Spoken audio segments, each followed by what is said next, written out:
Hey, what up, guys? I have my dad's zombie deck.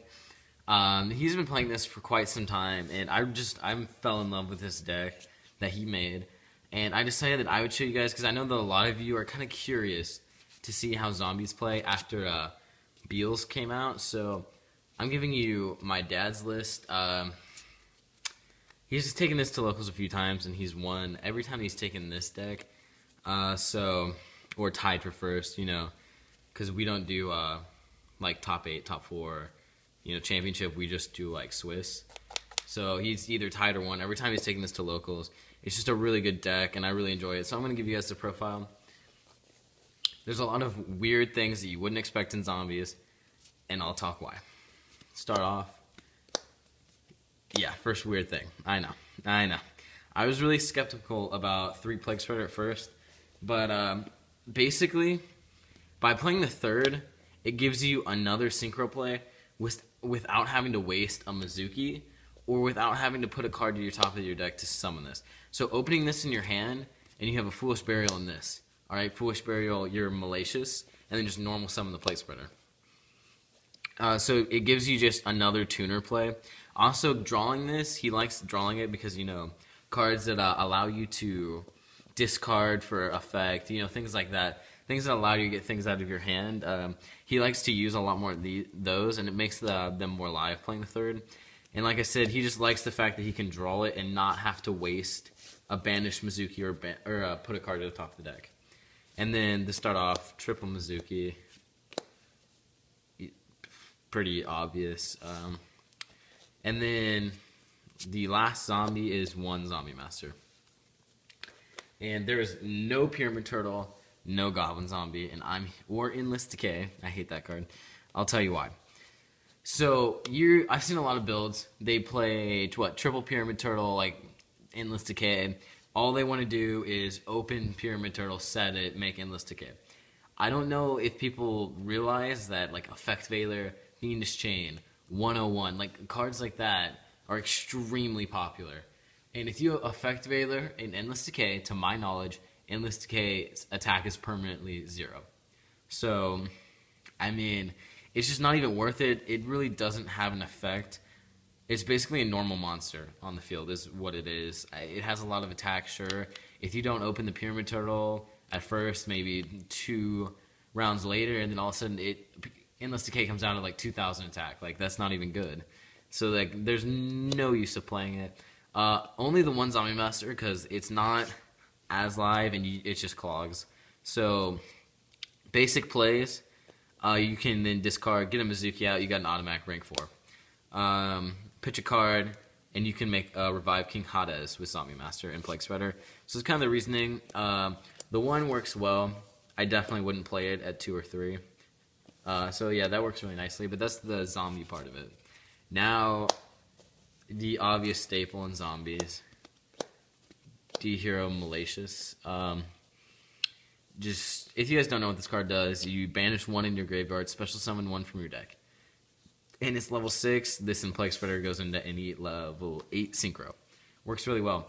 And then another thing that my dad really likes, that I was really skeptical about at first, is triple Effect Veiler. I was really skeptical about this until I played him in the championship at locals, and I went to go big eye his Beelze. I think I was gonna big eye his Beelze to attack over his monster, and I had another monster, and I was gonna win game. And he of course Effect Veilered it. After Effect Veiling my what was it?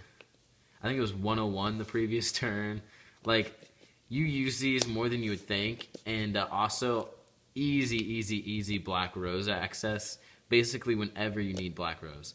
So that's really good, and it's another light engrave. Which, I probably should have waited to do those Effect Veilers. I didn't have the deck set up. Anyways, double Dark Grepher. Now what this card says, basically what you use it for is to discard 1 dark monster, like Malicious, Plague Spreader, whatever, and then send another dark monster from your deck to the graveyard. So this gets so if you draw this in either one of your 6, Plague Spreader or Malicious, you've got an automatic 8 that you can set up in the grave with just this 1 card. So that's really good. It gets things out of your hands. it's just awesome. This card is so cool. Plus it's 4, so it stays on board. You can make rank 4 plays. And it's got beefy 1700 attack. And then Armageddon Knight. I've seen a lot of people start to use this more. What this says is when you summon it, you send a dark monster from your deck to the graveyard. That's a pretty good effect. And so you can just set up. The reason why we play the 2 Dark Grepher over 2 Armageddon Knight is because when you have Maliciouses in hands, that clogs like crazy. So the Grepher gets that stuff out of your hand. But the Armageddon Knight works really, really well, and it's also level 4, so if you need a rank 4 play. And then to the other lights, other than Effect Veiler, 1 Thunder King. This is like one of the better cards ever made, in my opinion. It just shuts down a lot of plays. Most decks have ways to add cards from their deck to their hand, and it just completely shuts it down. Also, they absolutely have to use a resource to get over it. Because if they're going to go to summon a card that can attack over it, you can negate it, so they have to waste a summon, because you're just going to negate it with Thunder King. Or if you have back row to protect Thunder King, that's when it really gets fun. And this card just becomes a bitch to get over, and I love it. And then triple Lila Lightsworn Sorceress, my bad. This card, it baits back row like crazy. It also pops back row. And it mills, which milling is okay. It's so-so in this deck. Occasionally you get lucky, occasionally you don't. That's kind of how it works in most milling decks. I mean, milling is obviously completely luck-based. But the fact that it just makes it quicker to get to your things. Also, it's light, and it's back row destruction. So it has multiple uses. It's pretty good. Also, level 4, even though you don't really make rank 4s that much, to be completely honest. You make Lavalval Chain, you try to make a Lavalval Chain probably once a game, and then occasionally something else. And then double Light Pulsar Dragon. Now, the reasoning for playing Light Pulsar over Chaos Sorcerer is because most of our synchros are dark dragons. Obviously level 5 or higher, like level 8, level. So you can pull out your synchros when this is sent from the field to the graveyard. And so why we play this over Chaos Sorcerer is because Chaos Sorcerer, it banishes 1 card and then it just kind of sits there. This, you can pull it out, you can, it's obviously a big monster, and then when they do get over it, they're going to have to try to get over something completely different, and that's really, really good. He has considered playing Chaos Sorcerer over this, but he really likes the benefits that Light Pulsar has. And then 1 BLS is just, it's BLS. And then an Honest. This would probably be the first thing that he cuts if he needs something, but there was 39 cards, and he ended up trying this out on Dueling Network, and it worked out really, really well. So, just playing the Honest. Now for spells, we start off with a Charge of Light Brigade, a Reinforcement of the Army, Mind Control, Burial from a Different Dimension, Foolish Burial, Book of Moon, Dark Hole. This is going really far over. And then double MST. And then Traps, Warning, Bottomless, Torrential, Compulse, double Fiendish Chain. This card is just outstanding. If you aren't playing Fiendish Chain, you just need to try it.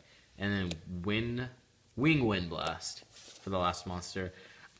This is really, really good. Your opponent essentially misses a whole draw phase with this card, and you can get like Maliciouses out of your hand, Plague Spreader, stuff like that. So it works out really, really well.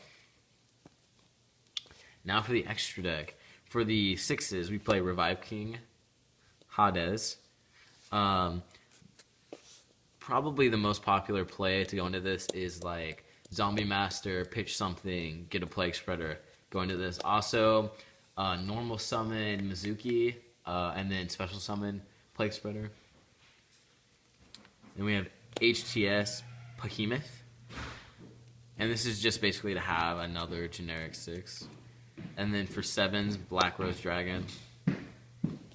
And then now for the 8s, Beelze, Crimson Blader, Infernity Doom Dragon, Dark End Dragon, Void Ogre Dragon, Stardust Spark Dragon, Stardust Dragon, and that's the 8s. There is 7 of them. And then the main play that you're going to go into, and it's kind of like a lock, is you're going to make a Void Ogre Dragon and a Beelze same turn and have no cards in hand. So essentially, it's going to be impossible to get over both cards in the same turn because Void Ogre is going to give you that free negation, and then Beelze can't be destroyed. So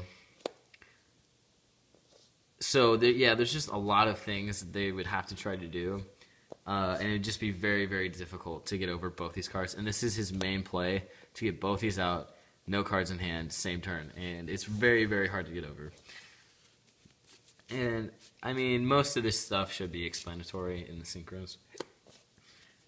1 Leo, because this card's beefy.